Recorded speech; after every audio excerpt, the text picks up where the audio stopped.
What's going on, guys? Doc Danny here. I want to thank you so much for listening to the PT Entrepreneur Podcast. One of the most common questions that I get is, how did you start a practice in a gym? And because of that, I've put together a course called the Gym PT Blueprint, which shows you exactly how to start, run, and grow a successful practice in a gym. If you're a new PT, if you're a new grad, if you're a PT that's just started a practice in the gym, you're not making more than $12,000 a month yet, this course is perfect for you. It'll teach you how to set it up correctly. It'll teach you how to market yourself correctly, how to sell correctly, how to actually build a true business and not just a little side business that maybe doesn't take you anywhere and change you and your family's life long term. So if you're interested in this model of a practice, guys, head to drdannymate.com/products and you can take a look at the Gym PT Blueprint and everything that goes into it at that location. Thanks so much for listening. So here's the question. How do physical therapists like us, who don't want to see 30 patients a day, who don't want to work home health, and have real student loans, create a career and life for ourselves that we've always dreamed about? This is the question, and this podcast is the answer. My name's Danny Matei, and welcome to the PT Entrepreneur Podcast. What's going on, guys? Doc Danny here, PT Entrepreneur Podcast. And, before we even got into it, we were kind of talking a little bit ahead of time. My guest today started a nonprofit called the PT Day of Service. And, dude, I'm going to butcher your name, by the way. Is it Efosa? Is that how you pronounce it? Danny, you said that perfectly. Did I? Okay, now pronounce your last name. I didn't do that on purpose. Because first name is Efosa and last name is Guobadia. Perfect. Okay, we're just going to call you Efosa because I'm not going to be able to I'm not going to be able to pronounce the last name very well. But the origin of this conversation was I got linked up with his buddy Josh, actually on LinkedIn. We kind of connected through LinkedIn, and he said, "Hey, I'm going to be in Atlanta. My partner in this nonprofit lives in Atlanta, and it'd be cool if we can sit down and chat." And I said, "Man, I'm not going to be here. I'm going to be out of town, and but I'd love to talk to your friends about this nonprofit that you started." So, and the reason that I think is so relevant, and obviously this is Entrepreneur Podcast, and yeah, I know like a for-profit is maybe a little bit different, but guys, nonprofit and for-profit are very similar, and I really would love to hear and learn about this origin story of this. So, if you could, man, give us a few minutes of your background, how you with like where you went to PT school and all that stuff, and then how you ended up kind of making a complete 180 to where now you're primarily just running a nonprofit. It sounds good, Dan. I'm so glad to be sharing time with you today and all those who are listening. And I love the theme of this conversation because what I often say is that nonprofits and 501c3 should be run oftentimes more like for-profits, and that speaks to operation and leadership and management. And sure. Also for-profits can learn a bit from nonprofits. They should be run like them when it comes to being mission-driven and value-driven and vision-driven. Oh, I love that. That's great. So I think there's definitely a lot of overlap. A bit of my story here. You could guide me a little bit if there's something that I lead up, and I'll take some pauses along the way. But I'm from New York. That's where I grew up. I went to undergrad at the University of Massachusetts, Amherst campus, the main campus there. I played lacrosse there for 4 years. And then I went to PT school at the University of Scranton. So for those of you who watch the show The Office, yes. That's literally, honestly, dude, I don't know if people in Scranton probably get tired of that. That's literally the first thing you said, Scranton, I thought, Michael Scott. Yeah, Dunder Mifflin and Michael Scott. So I was there for the summer of 2010, right after I graduated from UMass, summer of 2010 to summer of 2007 to the spring of 2010. And that really started laying down the seeds of foundation for some of the work I'm involved in now. Scranton's a Jesuit university, and those who know a bit about the Jesuits, they're a sect of Catholicism. And they talk a lot about being men and women for others. And the founders of the Jesuits is a guy named St. Ignatius Loyola from the late 1400s, early 1500s. And he just had this quote, Danny, from the first time I heard it, it just really stirred my soul, dare I say. And the quote goes, "Go set the world on fire. Go set the world alight." And from the moment I heard that, I knew that I was going to be looking to be a global citizen and a physical therapist and a clinician and a healer as much as I can on the global stage. And I had some different experiences in PT school that really nudged me in certain directions. One small anecdote. When I was at PT school, I often went to mass during the week. And not only would I go to mass, I'd go to the lectern and do the first reading. And it really gave me a chance to find my voice and build some spiritual energy there. But it also gave me a chance to develop relationships with some of the priests and some of the fathers. They became mentors of mine, Danny. Fast forward to the last day of PT school, after graduation, my 1997 Red Mercury Mountaineers packed up, ready to drive back to New York. But I had this sort of sensation and feeling that I couldn't kick. I didn't know what it was, but I just couldn't turn the ignition and start driving up north. So I said to myself, I got to talk to this guy. His name is Father Tim Cadigan. I got to talk to Father Tim. So I called him. I said, Father Tim, we got to talk. He said, all right, come on in, Efosa. So I go to their rectory, the office where they were, and we sit down. He's sitting down and cheer for me. I'm sitting down across and cheer for him. And Danny, I started opening up to Father Tim. I go, Father Tim, after 3 years of PT school and loans and studying and cramming and the library and all that stuff and rotations, all that stuff, after 3 years at PT school, I still have questions. Is this what I'm supposed to do with my hands and my heart and my words? And where am I supposed to do it and how and when and dare I say why? And he started reassuring me. He had a background in the sciences himself. He started reassuring me because Efosa, physical therapy is a healing profession and one in which you'll get the chance to use your hands and your heart and your words, and what I think you'd be good at. And he said a few other things, but he said one thing I will never forget. He stood me up. He walked me to this wall in his office. On this wall was a painting of mountains and valleys, and he directed my gaze to it. He goes, Efosa, you see those mountains? You see those valleys? Go there. Climb the heights of those mountains. Search the depths of those valleys. Go there. Go live your life. Go maximize your passion. Go.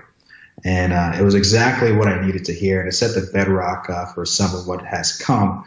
And there's more to talk, but I'll let you guide a bit of the questions, Danny. But a big glimpse of what has brought me to some of the global health work that I've done. We mentioned PT Day of Service, which is an initiative that we started a couple of years ago. I could give you the origin story of that as we go along in the conversation. But I also co-founded with Josh D'Angelo, a nonprofit organization. That nonprofit is called The Move Together, and I can share the origin of that later. But I was so lucky to have some different experiences right away once I graduated to do some international volunteer work. In 2011, I went to Cali, Colombia with this great servant leader. His name is Tony Ranella. He's a spinal surgeon.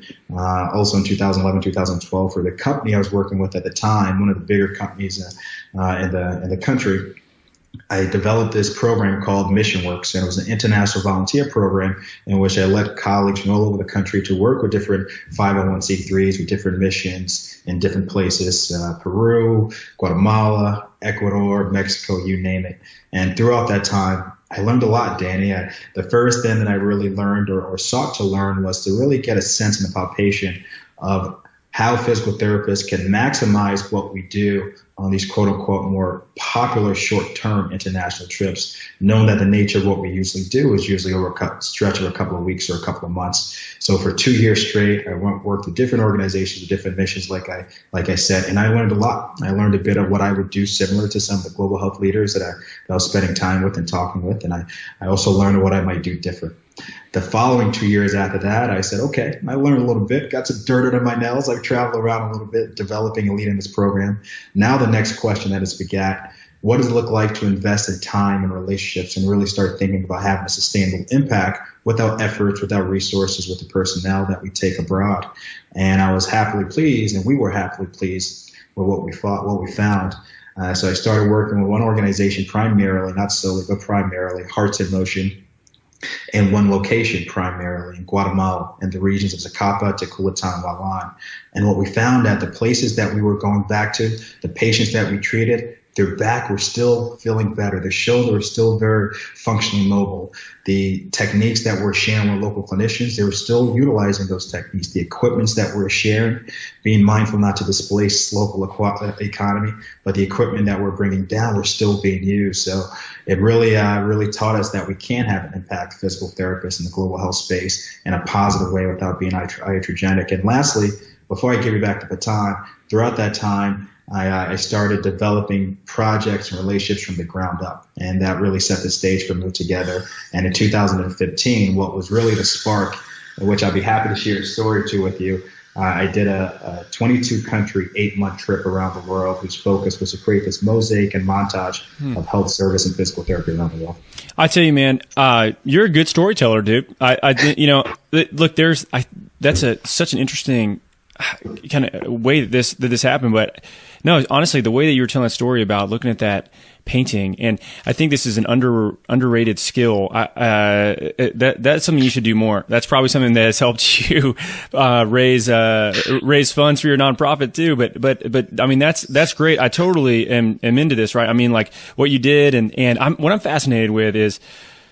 You've been a lot of places. You've traveled a lot. How important do you feel like travel is for especially, people, let's say, your age coming out of school to really get a perspective for more than what we just see here in the U.S.? Danny, I think it's really everything. Traveling exposes you to things that just by the very nature of different environments that you won't on average be exposed to at home. You don't need to travel to change or to find yourself necessarily, but just by the science of it, by going to places that are outside of your comfort zone or different from where you currently are, you're exposed to things. And when you are exposed to things and push yourself, the way our body works, we react and we grow and we develop. So I think it's so very important. And through some of my travels, that 22 country sojourn that I told you about, Danny, I learned the power of hospitality. There were folks in so many places who were just so more kind and welcoming than I expected them to be, or certainly that they needed to be. And as a physical therapist, I had been practicing for 4 years about at that point. I really, at least it was affirmed the power and the beauty that's in touch, because a lot of the places I treat are in underserved areas. And in these underserved areas that are in need, they hardly get a healthcare clinician at all to treat them, and certainly in a less scale have rehab clinicians and physical therapists. So when you're able to touch their hurts and engage with their hurts and promise them you're going to help them figure it out and be with them to recovery, it changes everything, and it also allows you to become a better clinician, certainly when you come back at home. So tell me about the kind of initiation of this nonprofit, and so how long have you guys had the nonprofit, and what's the primary mission at this point? So the nonprofit, to make a distinction again, PTE of Service is an initiative, which is a program within the nonprofit, and I can certainly share some thoughts about that. But the nonprofit is our parent organization called Move Together, and I'll give you a bit of the lineation, Daniel. It'll take about 2 minutes of how the nonprofit started, and then sort of the mission and the vision that really drives us. How does that sound? Yeah, that's perfect. Okay, so sounds good. So the seeds of this have really been sort of in place for the last several years, but Josh and I really started working together on different projects and ideas over the last couple of years, and he's one of my closest friends in the world, and we built this thing together. One of the main sparks that really set this thing set it on fire, so to speak, to quote Ignatius Loyola, was in 2015 to 2016. Danny, I was in Guatemala, and I spent a lot of time in Guatemala, but I was in Guatemala for about a 6-week stretch working with some different locations and projects on the front end and the back end. In the middle of that, I was in a place called Lake Atitlan, Guatemala. My favorite lake in the whole world is my place of peace. And as I was taking some time in between these two projects, I was doing some writing, some meditating, and I'll go as far as say some zen out, thinking about the future and some things. And this one night, lakeside, it's 9 o'clock at night, there's a full moon out. This one night I'm at this food vendor, we're overlooking the lake, sitting down, eating a meal, and enjoying my time. And as I'm sitting down and eating, this man and his daughter comes to the same street food vendor that I'm at and proceeds to order a meal as well, and they sit down. And then we start talking. And about a minute or two in, it comes up that I'm a physical therapist. And when it does, this guy just lights up. And I said to myself, I wish everybody lit up like this when I told him I'm a physical therapist. But it was a few moments later that I realized why. He was also traveling with his wife. And a few months ago, a few days prior to when we met, she had strained her knee, twisted her knee. It was swollen, was in pain. She could barely walk, and she has been pretty much bedridden. And they were staying up at the hotel right up the road. We could actually see the hotel that they were staying up. And the guy looks at me. He goes, he's calling me by my first name at this time. He goes, Efosa, do you mind coming to our hotel room, to treat my wife and my daughter's mother? Would you do that? And of course, I said, of course. They said, just let me get one more bite in, and then we'll take the stroll up. And then we walked to the hotel room, and I started assessing and treating the wife, patella modes, range of motion, things of that nature, a little bit of leg loading and things of that nature. The most important thing I was able to do was education, teach her the exercise and activity she could do by herself, how to manage the pain, the inflammation, and sort of the progression for weight bearing and things of that nature. Education is the most powerful thing that we could give on those one-time sessions. And I told them to look me up in the next project that I was going to be at, and I could treat her for a longer amount of time and tie her into some local clinicians and healers that I know. And the following days after that, Danny, they were on my mind. And what the salient thing that struck me was that this lady's husband had to randomly bump into me at 9:00 at night at the street food vendor to have a health clinician touch her hurt and ask her, where does it hurt and how and when? And again, promise her we're going to do our best to figure out why. And that's the pain point right there. That's the pain point. There's way too many communities and way too many people in too many communities who don't have the access to the care they need for their musculoskeletal issues and certainly beyond.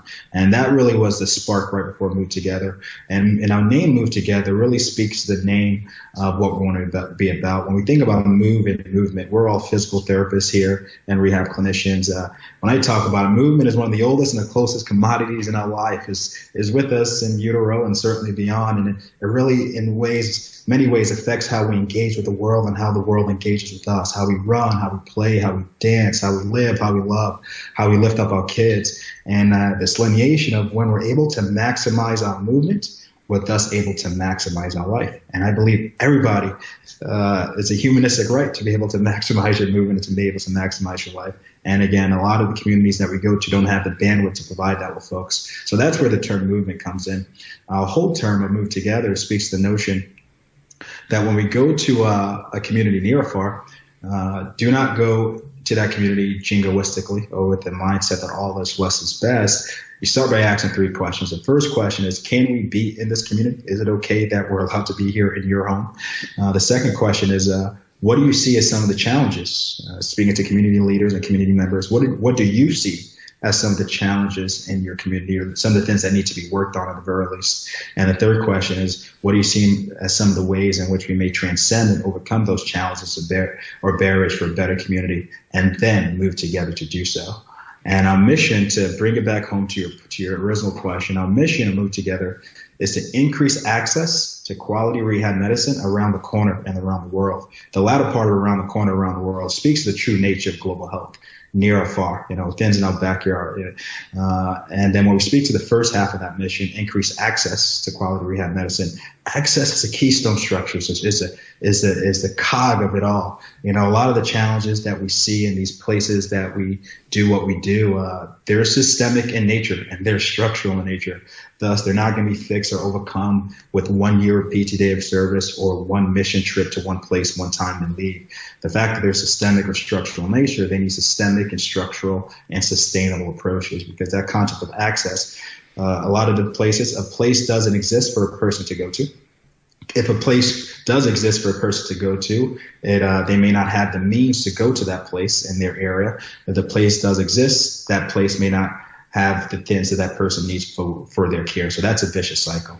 And then lastly, and I'll finish with this, Danny, lastly, our vision is, we're pretty excited about this. If you can see me right now, Danny, you'll see the smile on my face. We just recently finalized our mission. Our mission is a clinic in every community, and that speaks to the breadth of where we want to go, and a community in every clinic. That speaks to the depth and the capacity. So mission is what we measure everything that we do by, and I can talk about some of our programs later. And the vision is that better world that we're pursuing. Well, I think you have a big goal, right? A big vision, which is, I see a lot that entrepreneurs that I work with, or just students in general, they dream really small. Like they kind of have these like really small, obviously attainable goals, and it's, in my opinion, it's better for you to shoot for the moon, and just try to make the biggest impact that you can. How do you stay motivated with such a such a huge kind of, goal going forward, in particular, with the challenges of a nonprofit that goes along with that. Well, the motivation, we believe in what we just talked about, the mission and the vision, that movement's a human right, whether we're treating in a clinic in the U.S. or whether we're doing some work internationally. I fired up about the concept of a healthier world through healthy movement, so I wake up thinking about that. I fall asleep thinking about that, also about the concept of compassion. It's easy to also be motivated when you're surrounded by awesome people.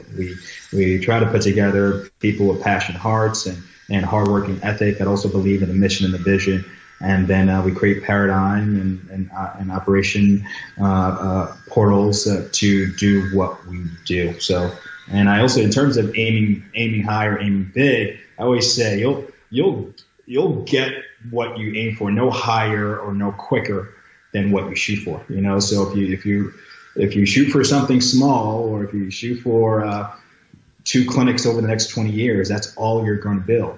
If you shoot to be able to build 2 or 3 new clinics each year, you'll be able to do that. You don't get to Everest by accident, the top of Everest. Or if you do stumble to the top of Everest by accident, you wouldn't know what to do with yourself if you didn't have a plan or a vision to get there. And we can talk about some of this later as well. But one of our main programs, a program called the Clinic Development Program. This past May, Danny, our organization led a group of 26 to Villanueva, Guatemala. They're the second most populous city in all of Guatemala. We work in the municipality leadership, the mayor, the first lady, the director of health.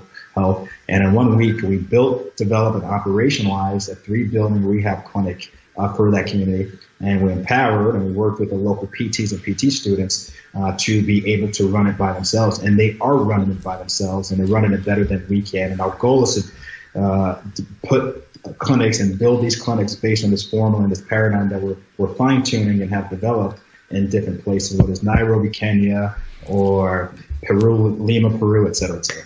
You're talking about some multifactorial, complex things, right? So like different countries, people that are like semi-untrained volunteers, right? So how do you go about organizing all of these moving parts to, accomplish the mission that you're going after? Sounds good. Yeah. And it's planning and preparation, right? The whole concept of you measure 10 times, you cut once. Saban talks about in one of the leadership videos I watch, and this is just one slice of one video. He talks about some of the camps that he puts together. So a whole lot of upfront work beforehand, and once a project or the camp comes, it sort of runs itself. So that's a general easy statement. It's just preparation. But I've been able to develop a good amount of experience in the last several years with that international volunteer program that I mentioned. I ask as many questions as I can. We collaborate as much as we can in a true collaborative way with our local partners on the ground, and that makes it possible. And if we're diving deeper into a little bit of the macro, it gets pretty detailed. So we talk about we're focused, and I always say you're incentivized by what you measure. So your outputs and your outcomes. In the global health space, your outputs are the more sort of streamlined measurements or stats, right? How many patients that you treat, how many clinics that you build, how many people you bring down, things of that nature, how much equipment did you bring down, and that drives us. We set goals based on outputs we want to hit, and that drives what we do to a supply drive for X amount of equipment, treat from 8 to 6 the days that we're down there to treat X amount of patients, and help the clinic set up a schedule so they're treating it for a certain bandwidth. So those are outputs. That's some of the more simple stats. But then outcomes is where I spend a lot of time thinking about, and that's more sustainable change over a measure of time. So how is this clinic successful over a 2 and 3 year period? And then you also have to break down what success looks like, whether it's the occupancy of patients getting in, whether it's PTs staying on the job, different things. We're still working on that piece, but how can we make sure that this project that we invested in by bringing people down, by investing funds, by investing our time, how can we make sure that is hitting a threshold and a marker of success that is actually making a positive and sustainable effect and impact in this community? Well, it sounds like you're just talking about key performance indicators, right? So, and this is what I think is so, important about the distinction between nonprofit and for-profit businesses is that they're very similar in terms of the success of a nonprofit and the success of a for-profit. You have to track stuff, you have to measure things, you have to find good people, you have to have a mission in place that people want to follow and build a culture and all these things. And the one area that I've seen with my wife running nonprofits that's really challenging is fundraising, because it's a nonprofit. I mean, it says it in the name, right? Like you're doing this stuff primarily, for free, and it's funded by other sources. So how do you go about finding funding? Is it all grant based? Are you knocking on doors and linking up with people that you think would be good fits, with their company? And how do you guys go about actually funding this initiative? Awesome. Great question, Danny. And that's also a multifactorial question. I'll answer it in pieces. The early part of what you said, to kind of piggyback on what I was finishing up on saying as well, is what has influenced how we're running this is this great book by a guy named Steve Rothschild. He wrote this book called The Nonprofit. I think I know exactly what you're talking about. I believe my wife had that. Yeah, it's such a good book, and it really changed so much for me. It really did. So The Nonprofit is a great book, and he talks about all the things that you're saying right now, and that we started off by saying the strong correlations between the two, and there really isn't much distinction, or at the very least there shouldn't be much distinction. The last note on that, you sort of talked on mission. I didn't mention we have different pillars of our organization. One that focuses on building new clinics, one that focuses on empowering clinicians, and one that focuses on really empowering our volunteers and our participants to really build a critical mass to do what we do. And that within each pillar has programs, within each program has project, within the project has a place and a partner. And we always say, and this where I think again aligns with the for-profit business, not every project, a program, a partner, a pillar, whatever, may do all things of the mission at all time, but they need to be able to be measured against our mission, and aggregated together. Hopefully, we are fulfilling the mission. The nonprofits term, I love it. If the 501c3, we're trying to get more in the vernacular, and I've been influenced with some other people, is a concept of for purpose, high impact. Buzzwords that when you hear 501c for purpose, high impact, we're for something. We're trying to have a positive impact in what we're doing in alliance with the term nonprofit. To your question of fundraising, Danny, we're in a pretty interesting and fun place right now. So I'll tell you what we've done for that in the past, and I'll tell you what we're looking forward to do in the future. So in the past, if we first start talking about the programmatic level, let's say our international projects, some of the experience I've had in the past, I've been able to pull from a lot of that stuff, especially in Latin America and Central America. So we're able to really actually make these projects pretty budget neutral, and sometimes with a slim margin, budget positive in terms of when somebody joins us on a trip, they pay X amount of money, and that money takes care of their food, their lodging, their logistics, their travel, their transportation, everything while you're on the ground. And we buffer in a little bit of the cost to help us with things like equipment, shipping of equipment, other things on the ground, whether it's tipping, et cetera, et cetera. And then we certainly work collaboratively with folks on the ground to make sure they have skin in the game. And this last project that we did, it was the mayor of the municipality that budgeted out time for the construction workers and the construction material. And each time a project will be different, but we have a certain threshold of what our partners on the ground have to commit. So we're not losing money on our projects internationally, and I think that's so important. We're pretty tight there. On other programs like PT Day of Service, it's just been, I didn't talk much about that. We can maybe talk about it more down in the conversation if there's time. But Danny, that initiative just fires me up thinking about it. This past year we had 55 countries participate on October 14th for this third annual PT Day of Service. 55 countries in all 50 states in the U.S. So what's so beautiful about that is local service for a global effect. Local service for a global effect. And we hope that sustainable change is happening there as well. Sustainable change when it comes to behavior. PTs serving on that day and finding that they like to serve and will continue in that place that they served or another place. Sustainable change, the impact of what the service that they did that day, and sustainable change in relationships made by new people serving together or the people you may quote unquote be serving to, which is sometimes hard to tell the difference. I bring that up why PT Day of Service, we've also done sponsorships in the past. They usually range from $250 to $2,000, and that has allowed us to raise money in the past to help us with operations. It's also allowed us to really pour a lot of that back into programming. After last year in 2016, we devoted 10,000 of funds that we raised into this program that we created called the Pro Bono Incubator, which we doled out grant money to pro bono clinics throughout the U.S. We're going to do that again, something very similar again this U.S. So that's our way to really have an impact in clinics in the U.S. So that's what we've done. What we're looking forward into the future is strategic partnerships. So working in a way that makes sense where missions align, working with organizations to help increase our bandwidth both operationally and financially. We just solidified a relationship MOU with the American Physical Therapy Association. We think we're going to be able to do so with other trade associations in the rehab medicine field, but then also other bigger companies tapping into a corporate social responsibility. Let's bring our missions together. Let's bring our different resources and strengths to pursue this vision of a clinic in every community. Well, I feel like there's so much money out there in terms of grants, and I'm in an entrepreneurs group with a lady that does basically she does like initiatives for developing statistics for grants. So really kind of like looking at what the areas are, what they need, what the demographic looks like, and she works with a bunch of big companies here in Atlanta, and then another lady that actually just finished up with us as a grant writing company. And to listen to the two of them talk about, like these different sources of grants and money that's out there and all these little kind of, small, foundations and things that give money away. And there's definitely a lot of it out there, right?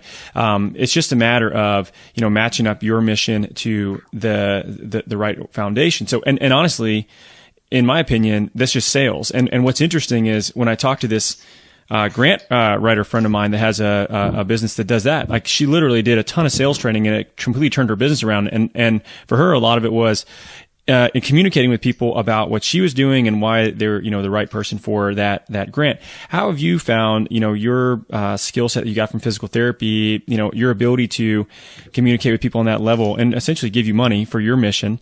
Did you have to learn that along the way? Did you pick something up at school, or like where did you come about that skill set? I love the concept of selling. May not necessarily. I think about sharing more, but I love this quote by Mark Cuban. If we're talking about sales really quick, he goes, "Selling is about helping people." So even on the mindset of selling or at least seeing where you can connect with another person, it's a lot of that should be really done with listening, knowing where they're coming from, what their mission is, who they are, and where you guys may interconnect. You may not interconnect with everybody, but you could also always make and have connections. So in terms of as physical therapists, that plays well. Our concept about helping people, about connecting, about serving others, about sharing. And you mentioned the storytelling. I think we're really bred from the very first days of life to be able to take something in via storytelling. We hear from "Let Me Tell Your Story" or "Once Upon a Time" or the Aesop stories that we grew up learning where we're growing up. And I think that's wired into our brain. So oftentimes when I communicate with people, I share personal anecdotes and personal stories. If you're interested, I'll share one of a life-changing moment that I really had on my travels. You can maybe close on that at the end of the conversation. But I share things that I went through, what I believe, and things like that. But just as importantly, I'm asking questions to the other person. What has your journey been like? One of my early questions, Danny, started when I was on the student assembly board as a student, and it really started there. I used to ask people, sometimes friends or people that I was mentoring or people who are mentoring me, what's your PT love story? What's your love story? How'd you get in? Why are you still in love? Where do you hope to go with it? And just once you start sharing that sort of deep compassion place and story place, that builds a bond. And I really believe whether you're selling or seeking fundraising or whatever, establish the bond first and then take things from there. I really think that's the key. Well, I love the idea of stories, right? Like selling through stories is big. I mean, think of this. Sales is not just hey, buy this used car over here, right? That's what we think of. I mean, we're selling to people every day in the clinic. I'm selling you on the idea that you doing these uncomfortable exercises that I want you to do is going to alleviate your problem. I'm going to sell to you the fact that when I'm not around, I need you to do your homework. And that's all it is. It's communicating, the importance of this decision and why somebody would want to make that. So, I think that's so important for the nonprofit world. And for you, is there anything that you'd say way that you've learned, developing and starting this nonprofit and be involved with it, that you feel like for-profit businesses could, gain a lot of, help from? Yeah, a lot of the things I think we've been saying, we talk about conversation. A paradigm I came up with a couple of months ago for a paradigm my conversation is one, listen to the other person, two, learn from the other person, then three, share with, and that's sort of, that's just a conversation paradigm that I have. And you sometimes think about Simon Sinek, the golden circle. We talk about the why, the how, and the what, starting with the why before you get to the what in conversation. That's important. But in terms of nonprofits, some of the things I learned in nonprofit here that can help for profit, this is me repeating myself, but especially this new generation need to feel really fired up and plugged into the mission and feel like their presence and their acts are contributing and feeding into the mission and the vision. The high order bid.